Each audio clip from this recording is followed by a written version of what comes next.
ಮಹಾಗಣಾಧಿಪತಿಯೇ ನಮಃ. ಶ್ರೀಮಾತ್ರೇ ನಮಃ. ಶ್ರೀ ಲಲಿತಾ ಸಹಸ್ರನಾಮದ ಭಾಷ್ಯದಿಂದ ಇವತ್ತು ಗುಹಾಂಬಾಯೇ ನಮಃ ಬಗ್ಗೆ ಓದ್ತೀನಿ. ಶ್ರೀ ಕುಮಾರಸ್ವಾಮಿಗೆ ಜನನಿಯು. ತಾರಕಾಸುರನನ್ನು ಸಂಹರಿಸಲು ಶ್ರೀ ಕುಮಾರಸ್ವಾಮಿಯು ಅವತಾರವಾಗಿರುವುದು. ತಮೋನಾಶಯತೀತಿ ತಾರಹ ಎಂಬ ಅರ್ಥದಂತೆ ತಾರಕಾಸುರನ ತತ್ವದಲ್ಲಿರುವ ಅಜ್ಞಾನವನ್ನು ಹೋಗಲಾಡಿಸಲು ಷಣ್ಮುಖಿ ಮುದ್ರೆಯಿಂದ ಸಮಾಧಿಯ ಅಭ್ಯಾಸ ಮಾಡುವುದೇ ಷಣ್ಮುಖ ಸ್ವಾಮಿಯು ತಾರಕಾಸುರನನ್ನು ನಿಗ್ರಹಿಸಿದ ತತ್ವವಾಗಿದೆ. ಈ ಷಣ್ಮುಖಿ ಮುದ್ರೆಯೇ ತಾರಕೋಪದೇಶದ ತತ್ವ. ಈ ಷಣ್ಮುಖಿ ಮುದ್ರೆಯೇ ತೇಜೋನಾದ ಧ್ಯಾನದ ಸೋಪಾನವೆನಿಸಿ ಅಧಿಕಾರಿಯು ಅಂತರ್ಮುಖದಲ್ಲಿ ಆನಂದ ಪರವಶವಾದ ಓಂಕಾರ ನಾದಾನುಸಂಧಾನವನ್ನು ಮಾಡುತ್ತಾ ನಾದಕ್ಕೂ ಅತೀತವಾದ ಪರಬ್ರಹ್ಮ ಸ್ವರೂಪಿಣಿಯಾದ ಶ್ರೀದೇವಿಯನ್ನು ಹೊಂದುವನು.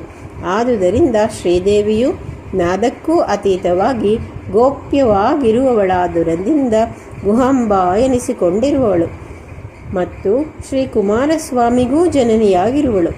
ಈ ತತ್ವ ಸಮರ್ಥನೆಗೆ ಯೋ ವೇದ ನಿಹಿತಂ ಗುಹಾಯಾಂ ಪರಮೇ ವ್ಯೋಮಾನ್ ಎಂಬ ಶ್ರುತ್ಯಾಧಾರವಿರುವುದು.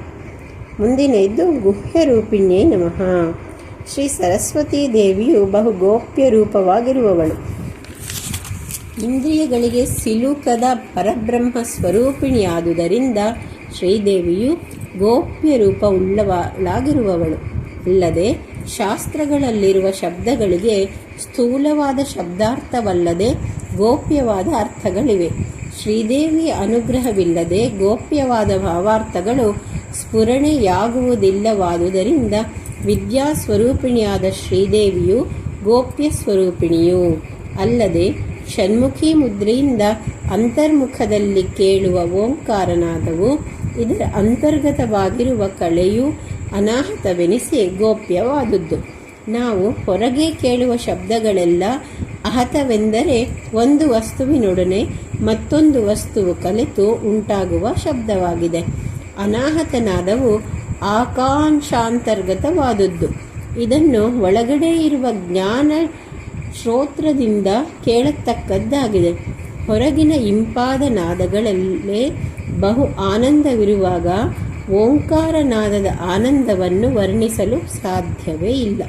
ನಾವು ಹೊರಗೆ ಕೇಳುವ ಶಬ್ದಗಳು ಆಕಾಂಕ್ಷಾಂತರ್ಗತವಾದ ಕಳೆಯಿಂದ ಉತ್ಪತ್ತಿಯಾಗಿ ಪುನಃ ಅಲ್ಲೇ ಲಯವನ್ನು ಪಡೆಯುವವು. ಆಕಾಂಕ್ಷಾಂತರ್ಗತವಾಗಿರುವ ಓಂಕಾರನಾದ ಕಳೆಗಳನ್ನು ಕೇಳಲು ಸಾಧಾರಣರಿಗೆ ಸಾಧ್ಯವಿಲ್ಲವಾದುದರಿಂದ ನಾದ ಬ್ರಹ್ಮ ಸ್ವರೂಪಿಣಿಯಾದ ಶ್ರೀ ಸರಸ್ವತೀ ದೇವಿಯು ಗೋಪ್ಯ ಸ್ವರೂಪಿಣಿಯು. ಈಗಿನ ಕಾಲದಲ್ಲಿ ರೇಡಿಯೋ ಯಂತ್ರದ ಮೂಲಕ ಸಾವಿರಾರು ಮೈಲಿಗಳ ದೂರದಲ್ಲಿ ಉಚ್ಚರಿಸುವ ಶಬ್ದವನ್ನು ನಾವು ಕೇಳಿದರೂ ಆಕಾಂಕ್ಷಾಂತರ್ಗತವಾಗಿ ಸ್ವಾಭಾವಿಕವಾಗಿರುವ ಓಂಕಾರನಾದವನ್ನು ಯಾವ ಯಂತ್ರದಿಂದಲೂ ಕೇಳಲು ಸಾಧ್ಯವಿಲ್ಲ. ಈ ಗೋಪ್ಯವಾದ ಓಂಕಾರನಾದಕ್ಕೆ ಅಭಿಮಾನಿಯಾಗಿ ಷಣ್ಮುಖ ಸ್ವಾಮಿಯೂ ಇರುವ ತತ್ವವನ್ನನುಸರಿಸಿ ಇವನಿಗೆ ಗುಹಾನೆಂದು ಹೆಸರು ಬಂದಿದೆ. ಶ್ರೀಮಾತ್ರೇ ನಮಃ.